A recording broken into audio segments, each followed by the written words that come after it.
not every spouse of every student can apply for a spousal open work permit under this LMI exemption. What study programs to focus on, what study programs to consider. The main requirements here fall under the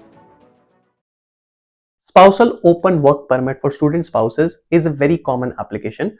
A lot of folks end up applying for spousal open work permit under the LMI exemption code C42. However, with changing eligibility requirements, it's important to understand that not every spouse of every student can apply for a spousal open work permit under this LMI exemption. Who can apply, how you can apply, and how to ensure you meet the eligibility requirements, especially if your spouse is planning to study in Canada or you are planning on looking at different study programs.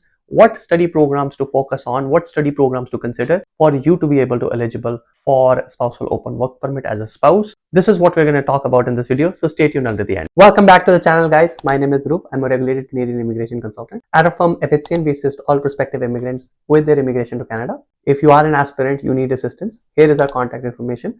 Feel free to contact us and we'll be happy to assist you. If you would like to chat with me or any other RCIC in our firm, you can book an appointment. The link to book an appointment is in the description of this video, along with numerous other links. Coming back to applying for spousal open work permit as a spouse of a student, before we go into the details for that, let's quickly answer the comment of this week. This week's comment is also very related to this video. However, it talks about spousal open work permit of worker spouse, and it comes on our video on visitor visa expiring while waiting for spousal open work permit, what to do. And the question is, I'm on visitor visa, my spouse has applied for PGWP working in tier 2 job, my visitor visa is expiring on December of this year, can I apply for spousal open work permit? The main thing is, do you need to wait for the approval of spouse's PGWP before applying for the spousal open work permit? The answer is not really. You can use the submission confirmation of your spouse's PGWP, attach a letter of explanation, and apply for your spousal open work permit,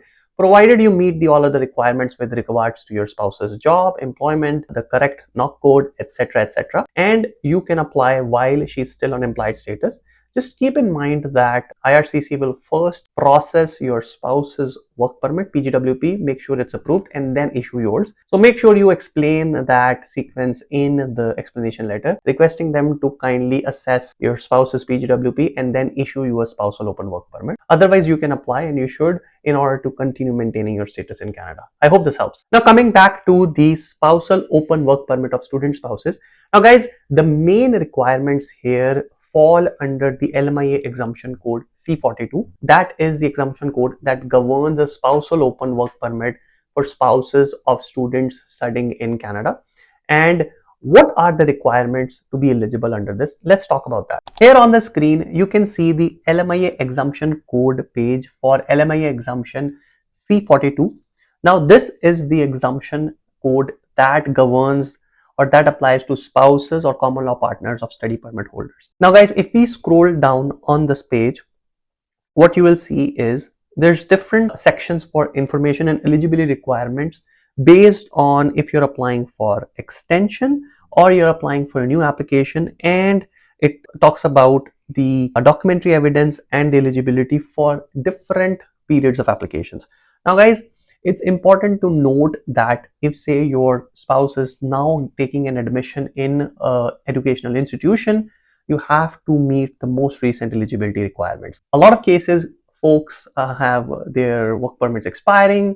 One of the spouse decides to go study at an institution, and the other partner wants to apply for SOWP. You need to follow the instructions for the most recent eligibility, and this is what we're going to talk about in this video. Now, before we proceed, guys, I would like to request you to quickly subscribe to the channel. You subscribing to the channel can help us stay motivated, continue creating informational content that can help you and all your friends. So please subscribe right now. Thank you. So if we go into the eligibility, here it talks about applications submitted before March 19, then March 19 and April 29th, because the requirements were continuously changing. However, looking at the most recent requirements, which are these ones for the application submitted on or after January 21st, the first requirement is And keep in mind that the principal national, which is your spouse if she's studying or he or she is studying, must meet all other requirements, hold a valid study permit, or be provisionally approved. So they need to have a study permit or be applying for a study permit and get approved. They need to be physically residing in Canada while studying. So it has to be in person in Canada studies. Be studying full time and have proof of enrollment. Be accepted in a PGWP eligible study program and DLI. Now, the study program has to be PGWP eligible and it has to be a designated learning institution, and it has to be in one of these situations: participating in one of the eligible programs, studying full time or have proof of enrollment in full time course in a master's program of 16 months or longer. Master program has to be a 16-month or longer program. It cannot be a master's for 8 months or 1 year. Keep that in mind, very important. Proof of enrollment, studying in a doctorate program, so it's like a PhD program. Studying or have proof of enrollment in full-time courses if applying as a family group outside Canada in a professional degree, for example, medicine, dentistry, and law. So we'll go over these in detail now. Now let's look at this link. This one talks about what study programs as of January 21st are eligible for a spousal open work permit. So a master's degree, doctoral degree, studying in one of these professional programs, that is Doctor of Dental Surgery, Bachelor of Law, Doctor of Medicine, Doctor of Optometry, Pharmacy, and so on and so forth. And just keep in mind, Bachelor of Engineering is also part of this. So even if you're doing a bachelor's degree, you're eligible. But college diplomas, certificates are no longer eligible. And if we look at the eligible programs here, these are the other eligibility programs that can be eligible. So you can also review these. Now guys, basically the idea is that the spouse who is studying, who is a student on the basis of who you're applying, either is doing a bachelor's in one of these programs, is doing a doctorate program, is doing a master's degree. The diplomas are no longer eligible. Some eligible programs are still there that are for nurses, midwives, some of the healthcare related programs, and they're very specific programs. So most of the college diplomas, certificates, they do not qualify. Now guys, coming to the documentary evidence that you need to submit with this application, you need to submit a proof of your relationship, that you are a genuine spouse of the foreign national who is a student. So marriage certificate, common law partner, declaration, and proofs. Proof that your spouse is enrolled in the program, proof that there is sufficient funds for you to be able to sustain yourself while you are in Canada before you can find a job, etc. And on top of that, any application that is submitted now, you need to prove that you meet the study program requirements, right? So if you are doing a master's, the enrollment letter acceptance has to be from a master's program. If you are doing a doctoral program, it has to be from that program. So you need to be able to prove those requirements. Want to make your immigration journey easy and smooth? Want to improve your chances of getting permanent residence in Canada? Go today and sign up for our immigration partner app.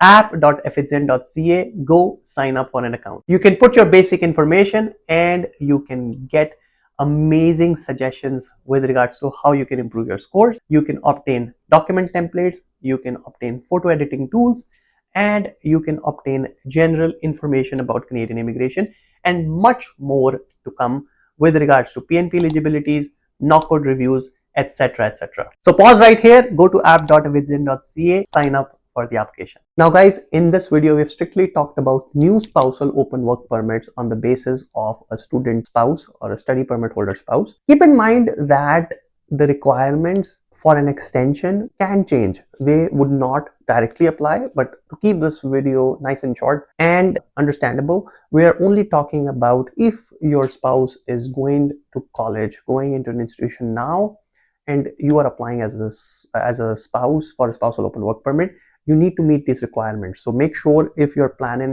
spouse is planning on studying, they are going for a master's, doctoral program, or one of the professional programs, and then you are able to apply. That's it for this video guys. In short, I just wanted to chat about the requirements and the process and the eligibilities for the spousal open work permit of student spouses. Hopefully, if your spouse or you are planning on going for studies, you understand, and this video helps you understand what programs are open there for you. And in case you are looking at a college program, just keep in mind that you may not be able to sponsor your spouse for a spousal open work permit. That's it for this video, guys. If you like this video, please hit the like button, subscribe to the channel, hit the bell icon so you are notified about any new video that we upload. Thanks a lot for tuning in, guys, and I'll see you in the next video. Thanks a lot, guys, for watching this video till the end. I would request you to do three things kindly. Number one is to subscribe to this channel. You subscribing to this channel allows us to create more and more informative videos and improve the content that we deliver. Secondly, please mention in the comment section what you liked about this video, what you disliked about this video, and what would you like us to cover next, so that we cover what you want to see and we don't make the same mistakes again. Thirdly, I would request you to kindly share this or any one video from our channel with any one friend of yours, because one piece of information can change someone's life. Thank you very much and keep watching FHC Link.